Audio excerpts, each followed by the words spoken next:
Hi, so in this video I'm going to talk to you about the fact that we all carry fear within us and how to recognize that we do have that within us, and how to clear it, how to kind of not let it take over, not kind of dictate our behaviors, and all this sort of thing. So this is what this video is about. So first of all, I felt it was important that you need to realise that we all do carry fear within us. We all have a certain amount of fear, some more than others. And that's just how it is. And this fear will be a fear that we would have had in many other past lifetimes, whether you believe in that or not. And we've also would have had a past life where we were very spiritual, but then we became disconnected from our spirituality.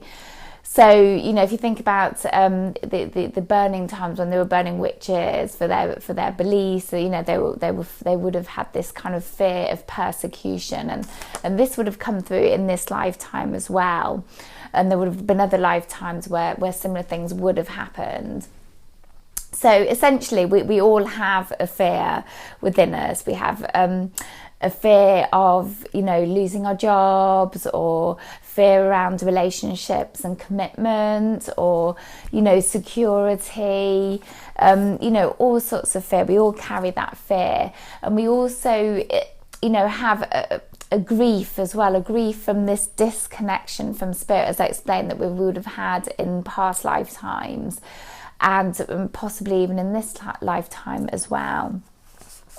Okay, so and as I said, this fear and this grief, will be triggered by different circumstances, different people. And we don't have control over that, obviously. But we also, because we carry this disconnection from our spirituality, I think many of us don't really have an inner guide, or that's how I term it, but some of you may like to call it your inner knowing or your intuition.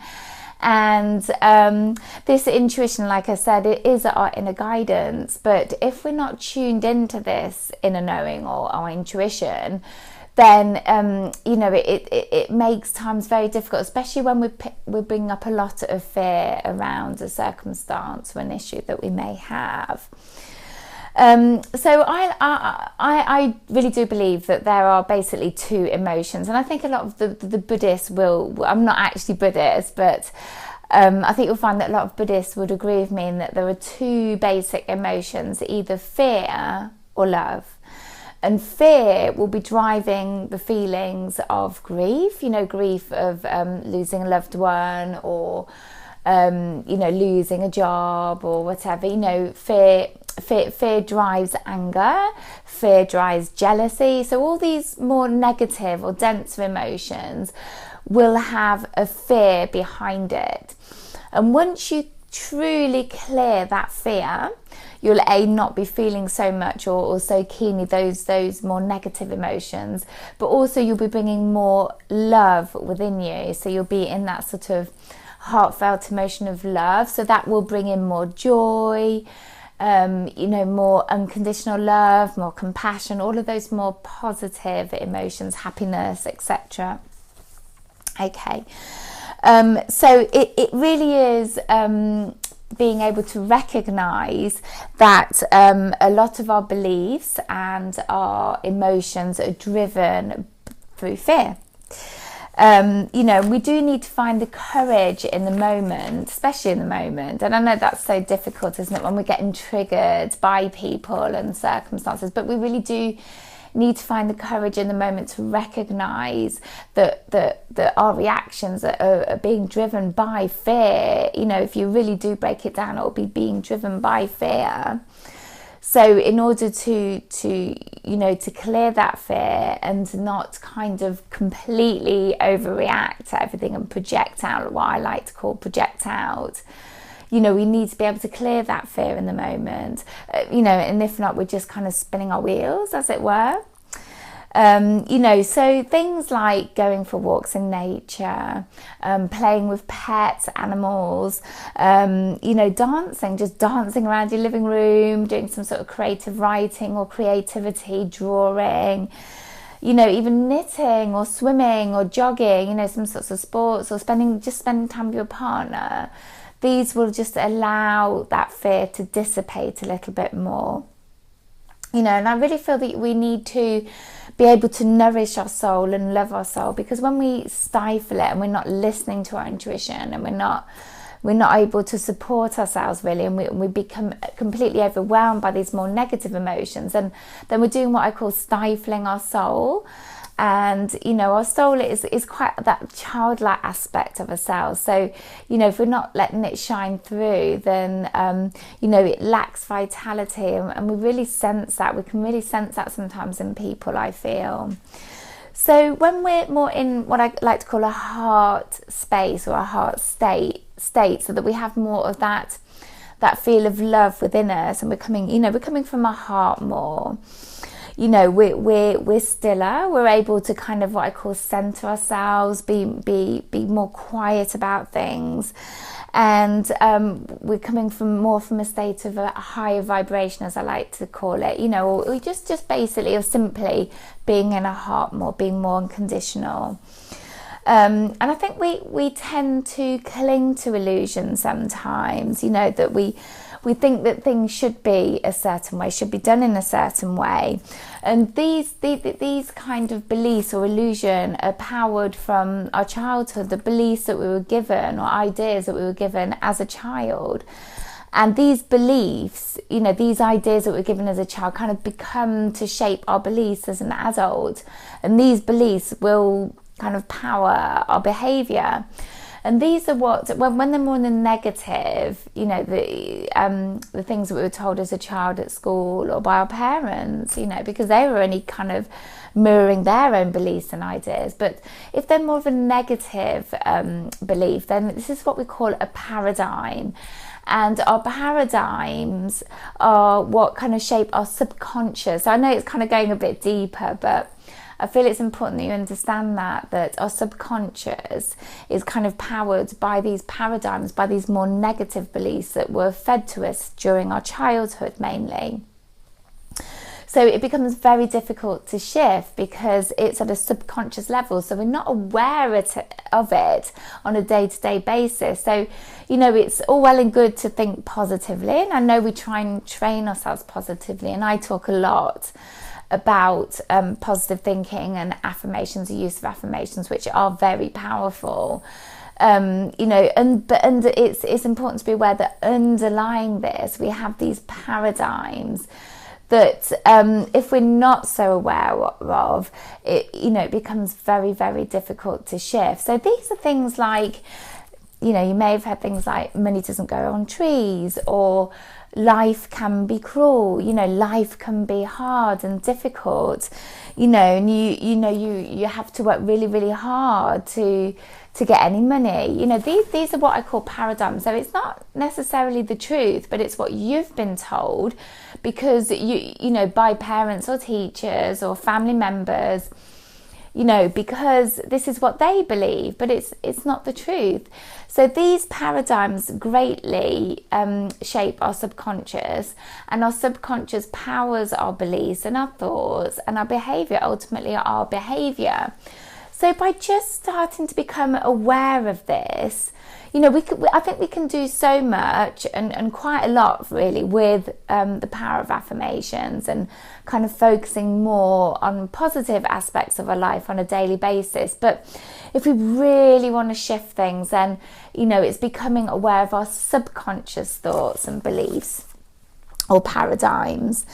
You know, and these paradigms, if you really think about it, are really driven by fear. They come from fear-based thoughts. Okay, so you know, it's not our waking conscious thoughts, it's our subconscious thoughts. And it's almost like, I think when we try and sort of say to ourselves, I'm going to be positive today, you know, that's really, really good.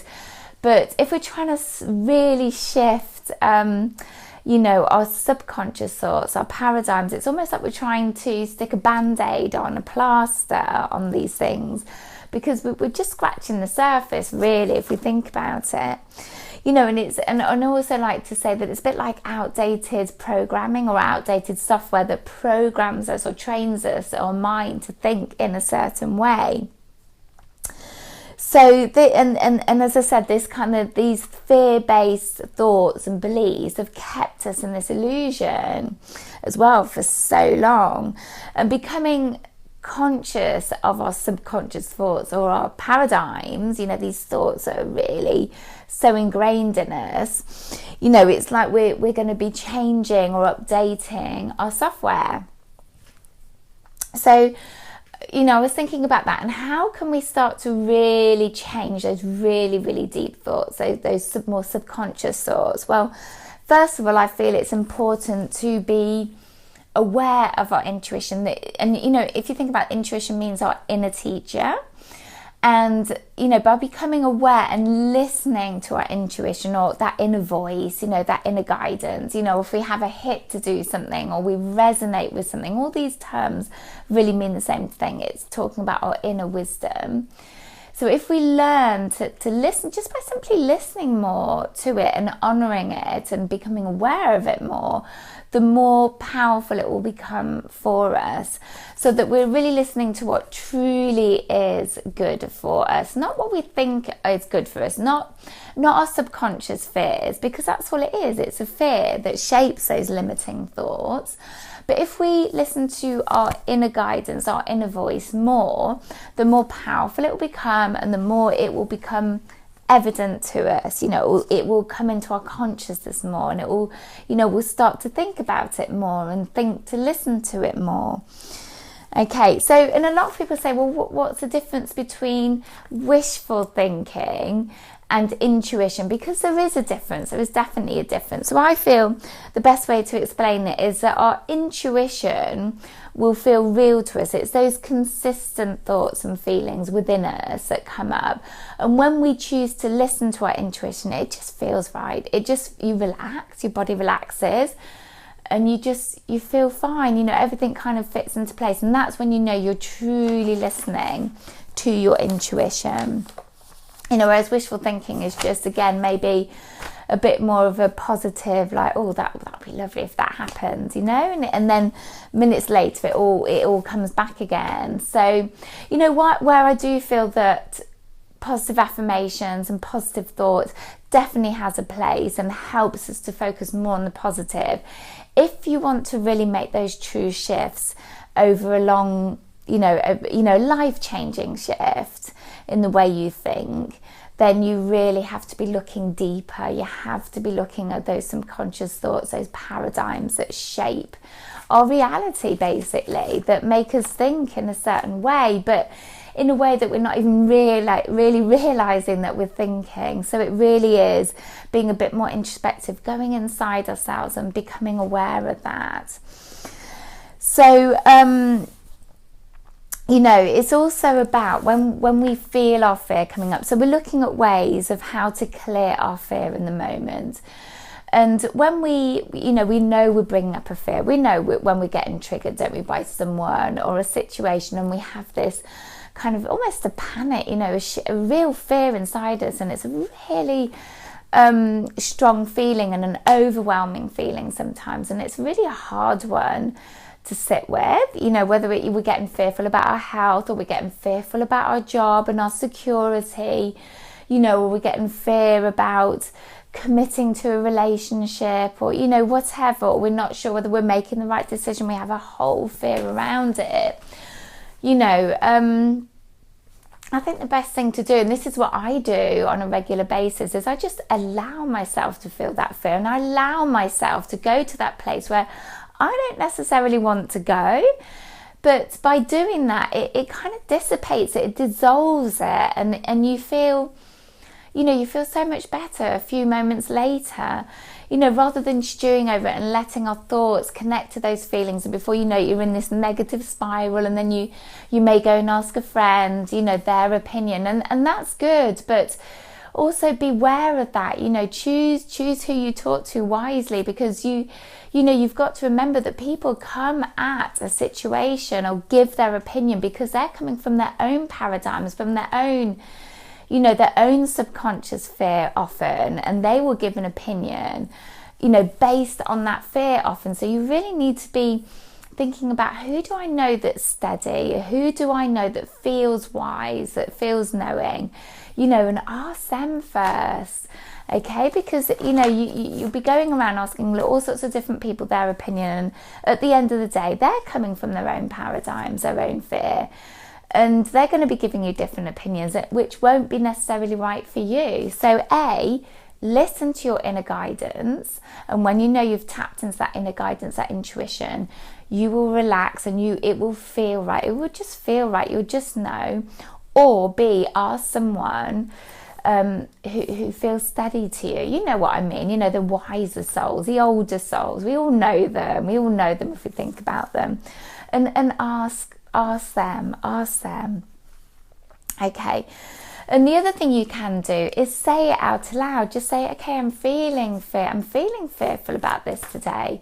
You know, and just be okay in it. And that's fine. It's not that you're taking a step backwards. It's not that you're getting depressed. It's not that you're getting anxious and you can't cope. This fear is coming up to clear. That's how I see it a lot of the time. It's coming up to clear, but you have to feel it to clear it. And that is the only way you're going to get through it. So by saying it out loud, you're voicing it, you're acknowledging it, you're not trying to stuff it down as a lot of us tend to do. And just by voicing it out loud, you know, just by yourself, you know, people might think, okay, she's a little bit crazy, but you can do it somewhere where no one can hear. But just by voicing it out aloud, it already feels smaller. So that's a really good way of dealing with it initially as well. You know, and then by voicing it, by clearing it a little bit, by thinking to yourself, okay, this fear is here, it's in me, it's part of me, but I'm just going to clear a little bit of it. It's coming up, so I can do that. I can release it. You know, and then you'll find that you'll come back to that place of love, because once you start clearing that fear, you're going to come back to that place of love. You're going to come back to that heart space, you know, and you're going to feel more of that love. It's going to come into you more. You're going to be feeling the unconditional love more, and the compassion, and more of those positive feelings. And by clearing that fear, you're going to allow yourself to do that more. And when you're more in that, what I like to call that heart space, where you're bringing in more of those positive and those heartfelt emotions, everything's just going to flow for you more. You know, and the more you do it, the more you do those specific practices, the more you'll find that you'll come back to those heartfelt emotions of love and joy and compassion.